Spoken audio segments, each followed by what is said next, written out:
علی films کے معزز ناظرین کو آپ کے میزبان محمد علی حسن کا دستبستہ سلام عرض ہو۔ ناظرین گرامی، ایک اندازے کے مطابق دنیا میں سانپوں کی ہزاروں اقسام پائی جاتی ہیں، جن میں سے کچھ انتہائی زہریلے جبکہ اکثر بے ضرر ہوتے ہیں، مگر ماہرین کی رائے کے مطابق انڈونیشیا، امریکہ، افریقہ اور خاص طور پر برصغیر پاک و ہند میں زہریلے سانپوں کی بہتات ہے، جن میں کچھ ایسے دشمن جاں بھی ہیں جن کے ڈسنے کے بعد انسان کے پاس علاج معالجے کے لیے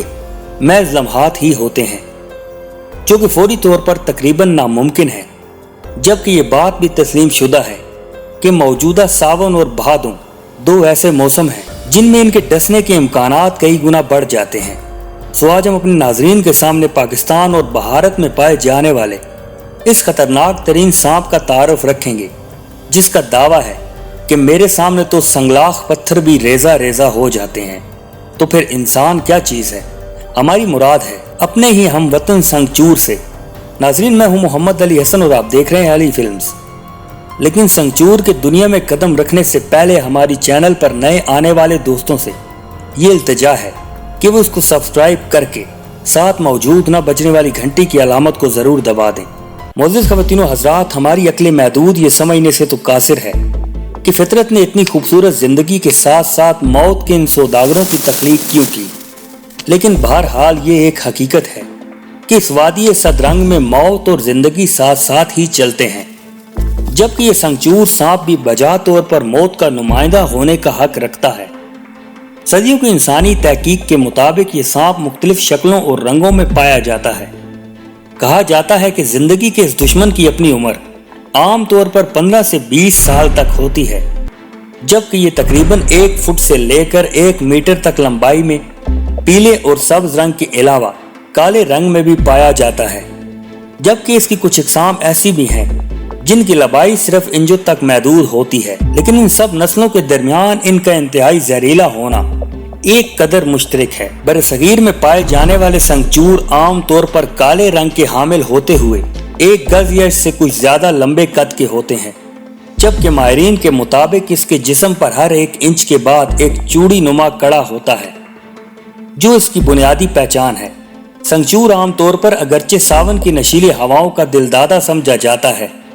جبکہ یہ اپنے بل سے نکل کر موسم کی رہنائیوں سے لطف اندوز ہوتا ہے،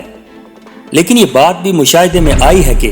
اس نے بارہا موسم سرما میں بھی اٹکیلیاں لیتے ہوئے کئی ایک جانوں کا شکار کھیلا ہے، لیکن دھیان رہے کہ یہ ایک سست مزاج سانپ ہونے کی وجہ سے از خود کسی پر وار نہیں کرتا، اور اگر اسے مجبور کیا جائے تو پھر یہ اپنے دشمن کے لیے موت کا پیغمبر بن جاتا ہے۔ ہمارے ناظرین جانتے ہیں کہ جب سانپ کے دانت نکال دیے جائیں تو یہ ایک بے ضرر کیڑا بن کر رہ جاتا ہے، لیکن آپ کو یہ جان کر حیرت ہوگی کہ سنگچور نامی اس سانپ کے سرے سے دانت ہوتے ہی نہیں، بلکہ اس کے منہ کی بناوٹ ایسی ہے کہ اگر وہ کسی کو ایک دفعہ چھو بھی لے تو اس کے منہ میں قدرتی طور پر بنی ہوئی سخت اور کھردری جلد سے اس میں موجود زہر قاتل فوری طور پر شکار کے جسم میں داخل ہو جاتا ہے، اور کہا جاتا ہے کہ اس کے ایک قطرے کو اگر کئی حصوں میں بھی تقسیم کر دیا جائے تو بھی ایک انسانی جان لینے کی طاقت رکھتا ہے، اور اگر بدقسمتی سے کسی جسم میں یہ زہر منتقل ہو جائے تو سب سے پہلے اس کا گلا بند ہونا شروع ہوتا ہے،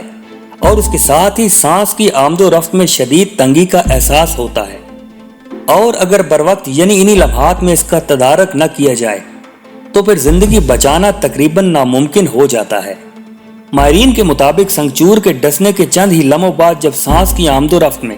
تعطل پیدا ہو سکتا ہے، وہاں خون کے پھٹ جانے کے اقدامات بھی بہت زیادہ ہوتے ہیں، جس کی وجہ سے حرکت قلب بند ہونے کی بنا پر بھی زندگی موت سے شکست کھانے پر مجبور ہو جاتی ہے۔ دین گرامی، یوں تو پاکستان اور بھارت زہریلے سانپوں کی وجہ سے دنیا بھر میں مشہور ہیں، جن میں کنگ کوبرا اور کرنڈوا بھی شامل ہیں، لیکن جدید تحقیق نے یہ ثابت کیا ہے کہ ان میں سنگچور سب سے زیادہ قاتل زہر کا حامل ہے، اور اگر خدا نخواستہ کبھی اس سے سامنا ہو جائے تو اس کے ساتھ جنگ کرنے کی بجائے کوشش کرے کہ فوری طور پر اس کے اوپر کوئی چادر یا کپڑا پھینک دیں، جس پر یہ فوری طور پر اس کو ڈسنے کی کوشش کرتے ہوئے خود بھی اس کے ساتھ لپٹ جائے گا، جس کے بعد اس کو مارنا آسان تر ہو جاتا ہے۔ ہماری دعا ہے کہ اللہ رب العزت ہم سب کو اس کے شر سے محفوظ رکھے۔